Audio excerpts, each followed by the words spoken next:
breathing exercises.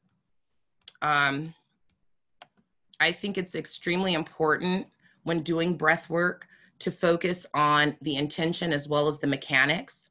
So when you're inhaling, it's linked to the sympathetic response system, which is about fight or flight. So it may not always be a very calming exercise when you're inhaling, but the exhale is really where the magic happens. Concentrate on lengthening your exhale as it's linked to the parasympathetic, and it's going to influence your body to calm down. So when you're having anxious thoughts or anxiety, things are not going well with your health, or if your business may be in jeopardy because of all of the things that we are dealing with as a response to the COVID crisis, these exercises will help you to kind of stay in your body, stay in the present, stay connected to what's happening in the here and now, and not find yourself escalating, elevating, or kind of magnifying issues as they result from, you know, an inundation of the news and social media and friends that are already elevated. This is kind of just going to keep you in a very centered and calm space. And there's a very brief exercise called the 4-7-8. You want to inhale through the nose, and we kind of did that earlier for 4 seconds. You're going to hold that for a count of 7, and then exhale through the mouth, completely deflating your lungs and even making a whooshing sound if that helps, for a count of 8. You can try this exercise for 2 to 5 minutes anytime stress or anxiety start to present. And it's a wonderful even way to have just a mindfulness self-care exercise, even if you're not feeling anxious. It's just going to make you feel a little bit more calm, balanced, and centered. Another great thing to do is to reframe your thoughts.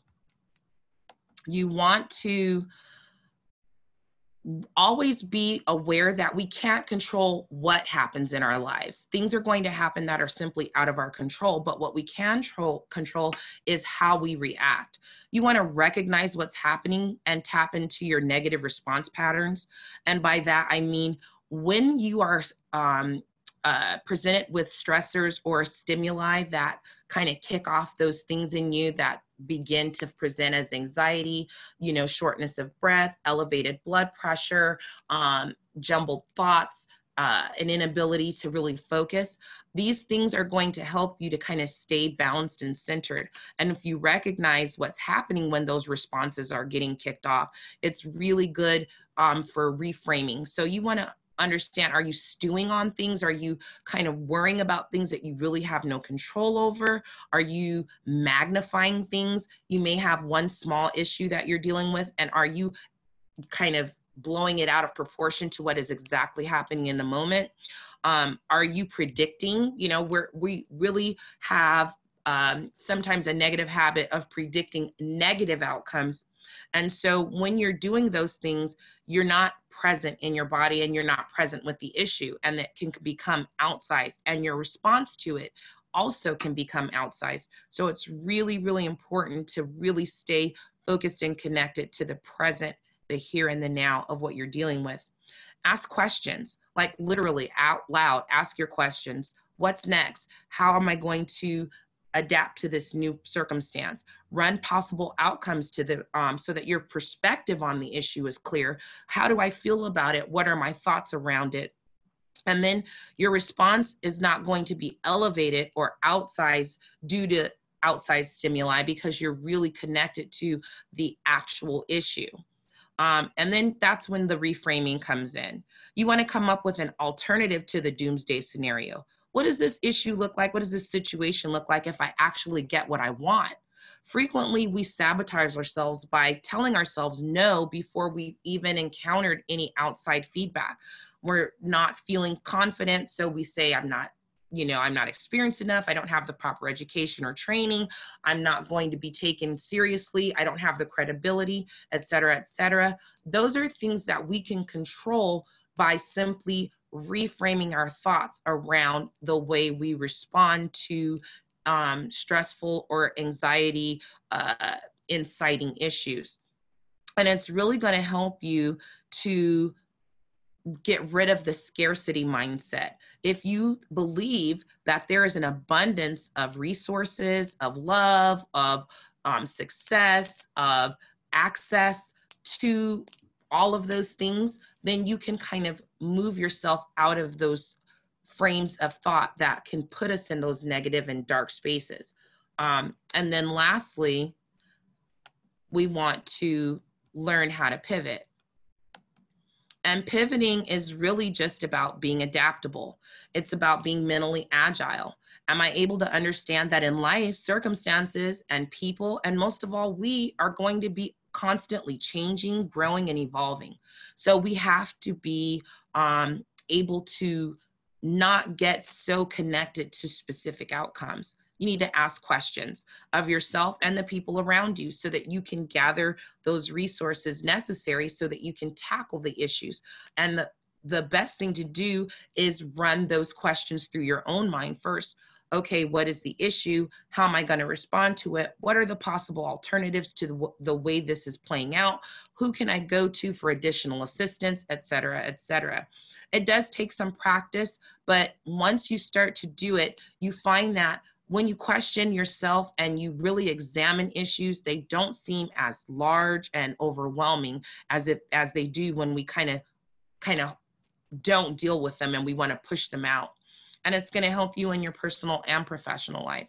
And then we want to accept alternative perspectives. If you don't get married to specific outcomes, you enjoy the freedom to pursue multiple avenues to reach your objective. The goal is to be successful at solving the problem, not to maintain one specific outcome. So if you open yourself up to evolving, evolving events, people coming in that can assist, being able to see an alternative to the doomsday scenario, you're going to have a much better percentage of success. And then lastly, you just want to be open. Be open to whatever is there. And there's so many things that if you don't have specificity and you don't have a very singular mind about how you can deal with issues, you really find that there's a lot of different avenues you can take to reach the same goal. And so those are just like some really quick tips and tricks. And basically, I wanted to just talk to you guys. I didn't want it to be like a huge presentation with me just talking at you, but I wanted to really touch base with people, see how they feel, see where they are, and offer some specific tools that you can use to deal with whatever issues you're encountering as a result of COVID or just in general. So at this point in our talk, I'd just like to open it up for any questions people may have.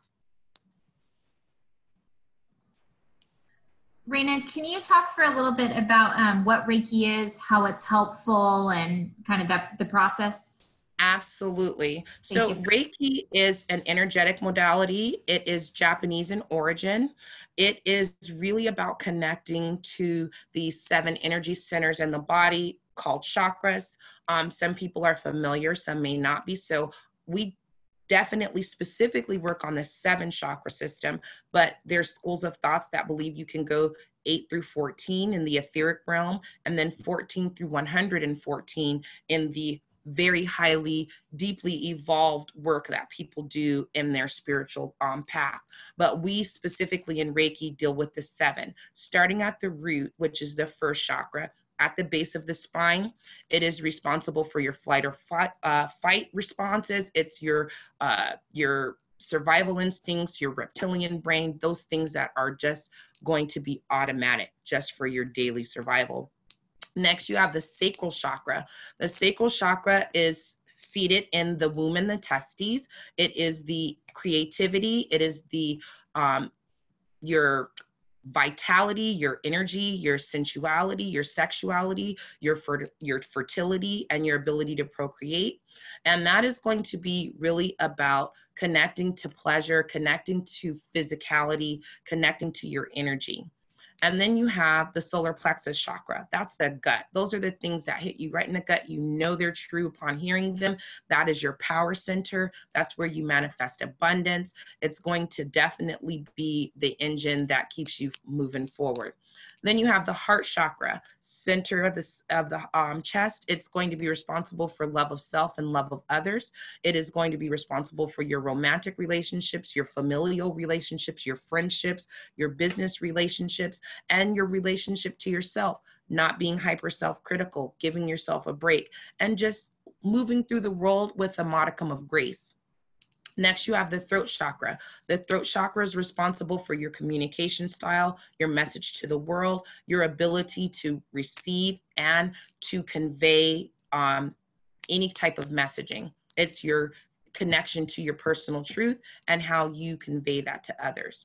Then you have the third eye chakra.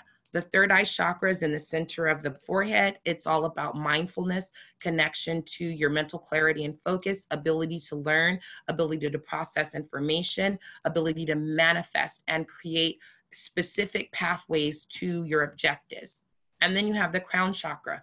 It's right above the head. It's connected to spirituality, your connection to God, your creator, your angels and spirit guides, your intuitiveness, your higher functions, your bigger questions. What is my purpose in the world? That type of thing. When those things are all working in alignment, you're at optimal levels and you tend to have much better presence of mind, ability to move through issues, and just exist in the world. When those things are out of whack or blocked by a myriad of things, stress, traumas, childhood issues, physical ailment, illness, all of these things start to affect your ability to move through the world with your energy free flowing. When that happens, we come in as practitioners of Reiki and we do what's literally like if you were driving down the street and run out of gas, someone comes along to help you push your car.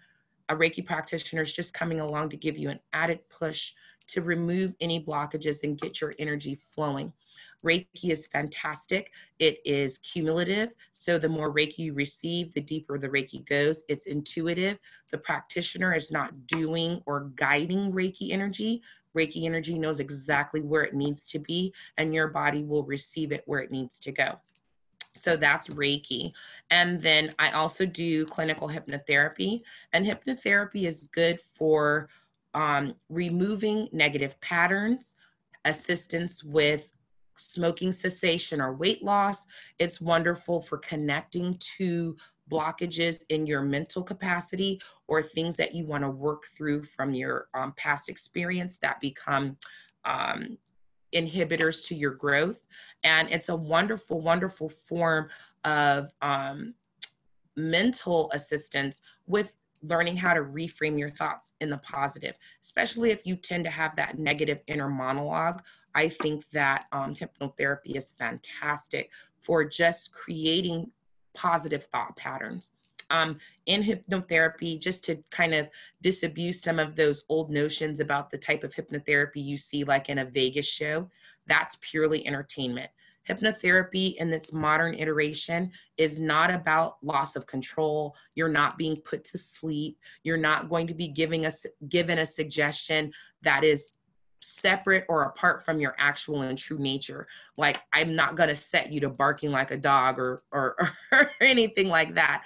That is not something you would actually want to do. So that's not something that you can be suggested to do. However, if you have specific goals or things that you're trying to achieve and you want just an assistance with staying focused and clear on that particular objective and intention, then this is a fantastic way to kind of give yourself what we call a future memory, where you are literally in our intake session going to tell me exactly what it is you want to achieve. And then I'm going to paint a picture in your mind of what it looks like, what it feels like, what it smells like, what it tastes like when you get there, because your mind is an incredibly powerful tool.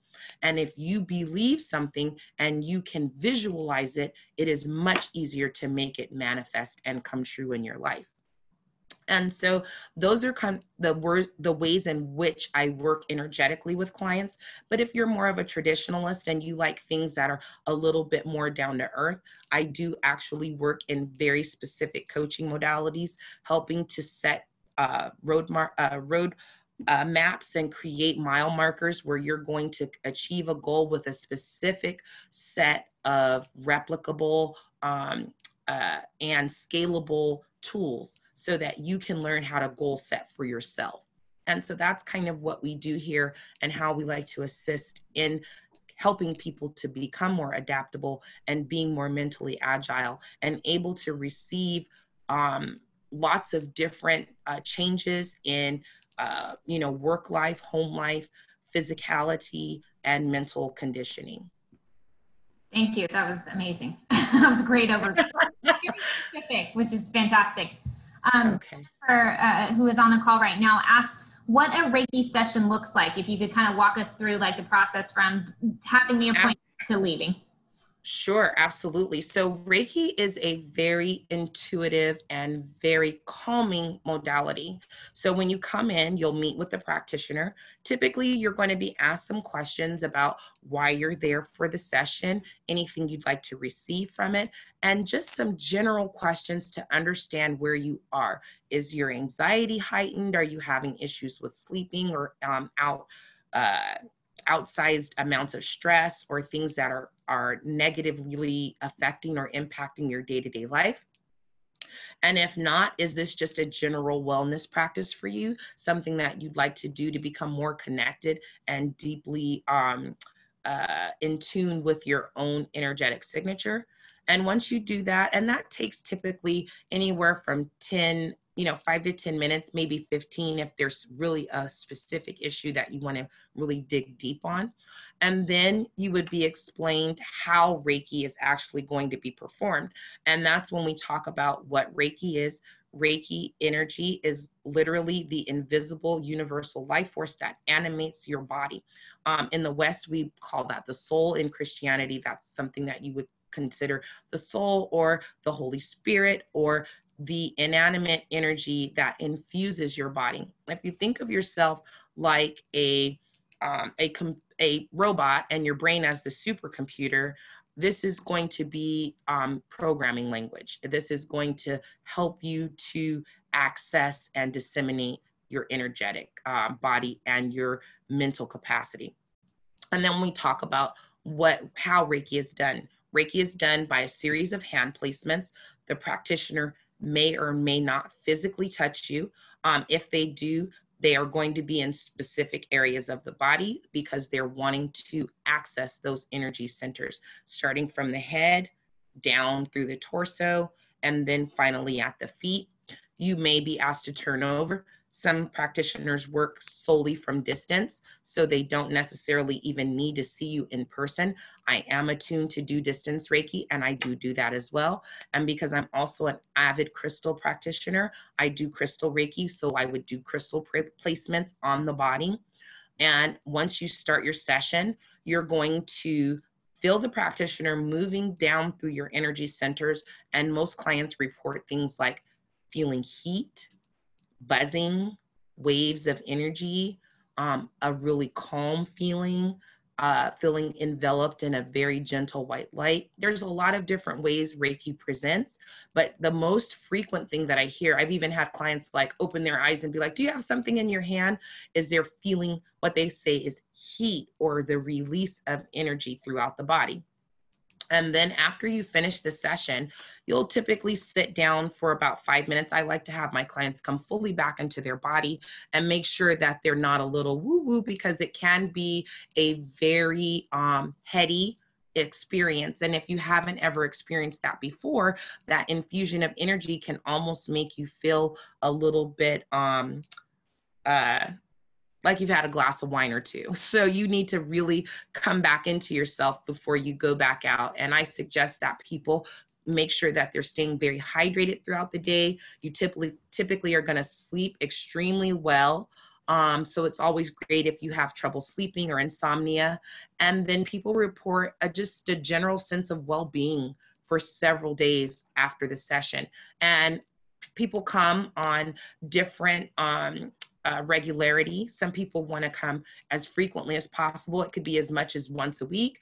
And then some people just like to come for what they call like a touch-up session, just kind of seasonally or with things that are popping up in life. And Reiki, like I said, because it is a cumulative practice, it's never negative. It's always fantastic because both the person that is receiving Reiki and the practitioner are being infused with Reiki energy. So it's a fantastic way to connect with yourself, and also for the practitioner, a great way to continuously infuse themselves with Reiki energy. Great. Thank you. Thank you, Raina. You're welcome. I'm not sure if there are any other specific questions, but I'd like to kind of talk through some other alternative things that people can do if they're not traditionalist. As far as, first, always a great thing to do when you're having issues or things that you're not able to process through yourself is to seek professional therapy. But if you're a non-traditionalist and you like to try holistic measures, Reiki is fantastic. Also, crystals, I think, are extremely influential. I have a lot of people that come in and buy crystals for specific energies that they'd like to invite into their environment or into their physical presence. So there's a lot of different ways to do that. You can do that with pocket stones, which are just small tumbled and polished stones of different crystal and mineral specimens.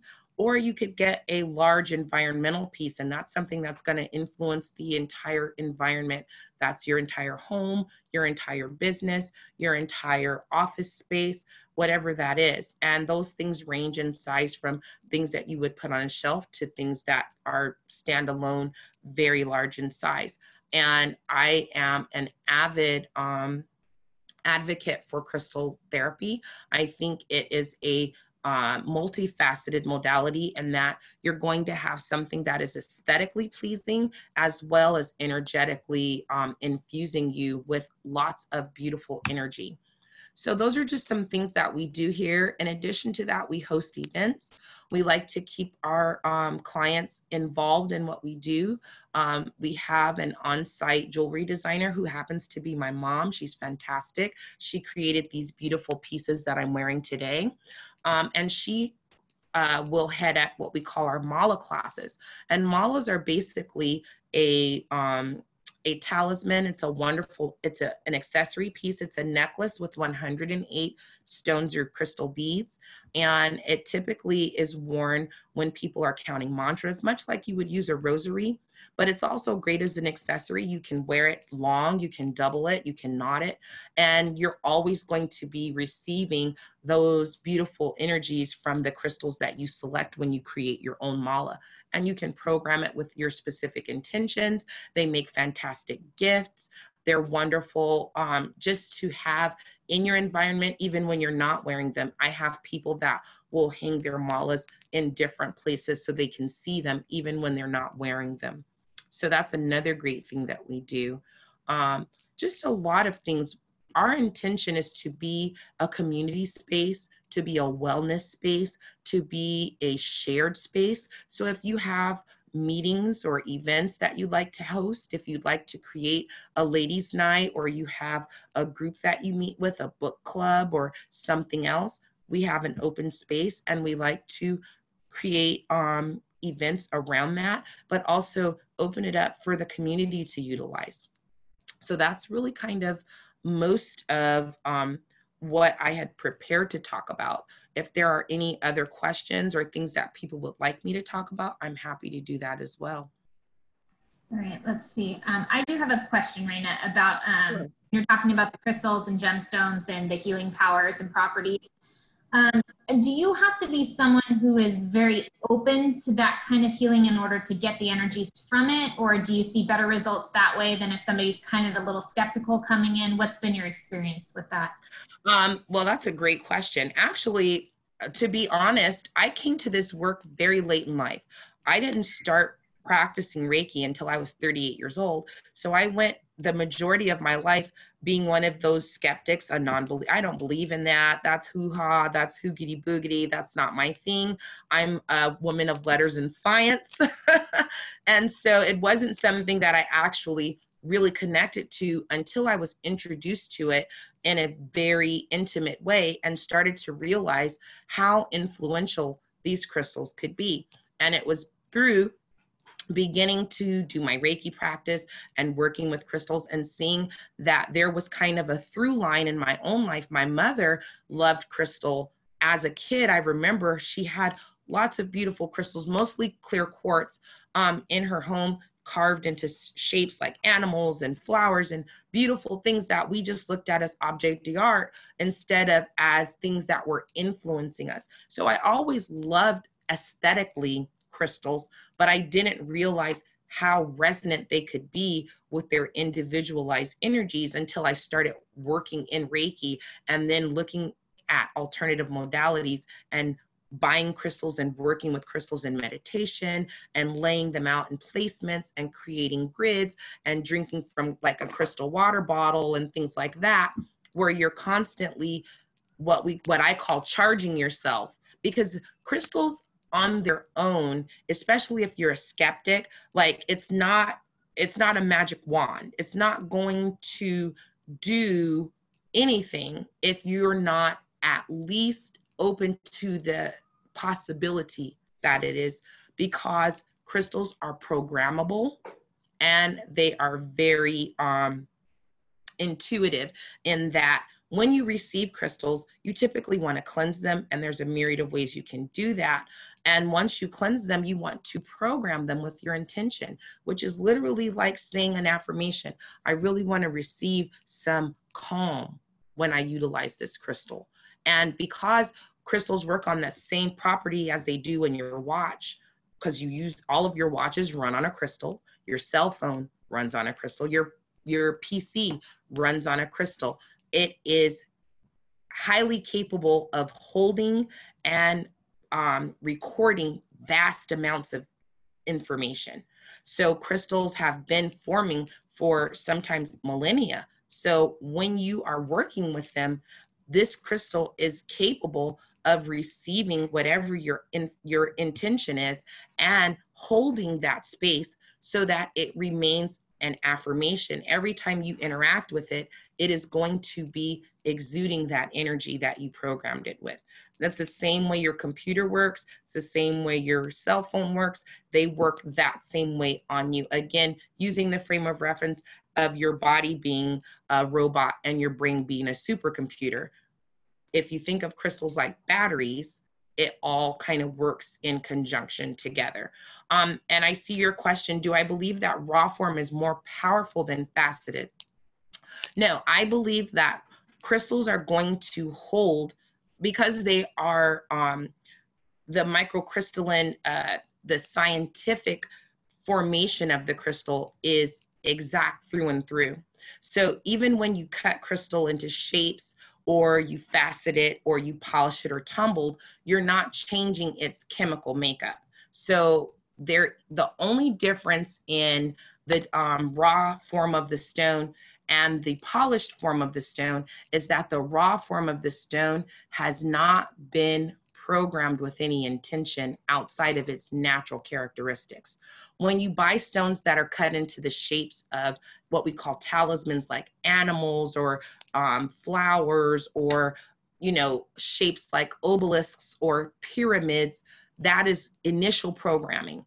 That is kind of giving it a directive. If it's in the shape of a pyramid, it's going to be an energy generator. If it's in the shape of an animal, it's going to be a talisman. So you have things like elephants with trunks up that are great for good luck. You see things like Buddhas that are about mindfulness exercise. You see things like butterflies that are about rebirth and reformation, reanimation, and adaptability. You see things like just different animals that are replicated throughout the crystal world because of the inherent energies that they bring, and then that works in conjunction with the stone. So there's really two schools of thought. Some people feel like raw is the most authentic and close to nature, and so they prefer them aesthetically. And some people are more enamored of a smooth hand feel, things that feel really good when you're creating circuits or doing meditations, things that really feel nice on the body when you're doing placements for Reiki or other healing modalities, things that are similar in size and aesthetics when you're creating grids, et cetera, et cetera. So for me personally, I love raw specimens, but I don't believe they are any more or less energetic than polished and tumbled.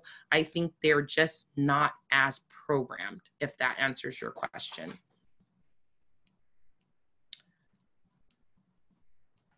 And you will find in the store both raw and tumbled, and sometimes raw and tumbled right next to each other, because I want people to have the connection to what feels good to them. Crystals are about, they're very tactile. They speak to you. So when you come into the store, whether you are someone who is a veteran rock hound or someone who's just coming in, you know, because you just stumbled upon it, you're going to receive the same amount of influence, because the crystals work. And I kind of walk something back that I said earlier about, do they only work if you believe in them? They're going to do their work regardless. What you receive from them changes based on your ability to connect to that energy, because crystals were here before us and they'll be here after us. They are of the earth, they were formed in the earth, and so they have innate characteristics and energies that they will possess regardless of how sensitive or not sensitive you are to receiving those energies. Oh, fantastic. I'd love for you to come into the store, Jennifer. I'd love to speak to someone who is extremely educated on the more fine jewelry component, because we are moving into that kind of avenue with people coming in and wanting even more refined pieces. So it would be lovely if you could come visit. I'm right downtown, so we'll talk later. But yeah, we love everything. I love raw. I love faceted, because I love anything sparkly, you know, shiny things. I love that. I love just smooth stones. Yeah, this particular set I wear a lot when I'm going to do something that I'm going to be communicating, because it's got aquamarine in it. And it's also got this beautiful shell, and anything from the sea is going to be very calming. It's going to keep me from getting extremely nervous, especially when I lost connectivity. I was like, oh, this is off to a rip-roaring start. So thank you all for being so patient and lovely. And I really appreciate the opportunity to speak with you all. Thank you, Raina. It was a pleasure having you. If anybody has any last minute questions, otherwise they're more than welcome to visit the store, which is even better to have a one-on-one. All right. Well, thank you, Raina. We appreciate it. Thank you so much for having me, and you guys have a blessed day. Thank you, Lori. I'm glad you enjoyed your Reiki experience. That's fantastic. I'm glad. So you guys have a wonderful, wonderful rest of the day. You as well, Raina. Thank you. Thank you, everyone. All righty. Bye-bye.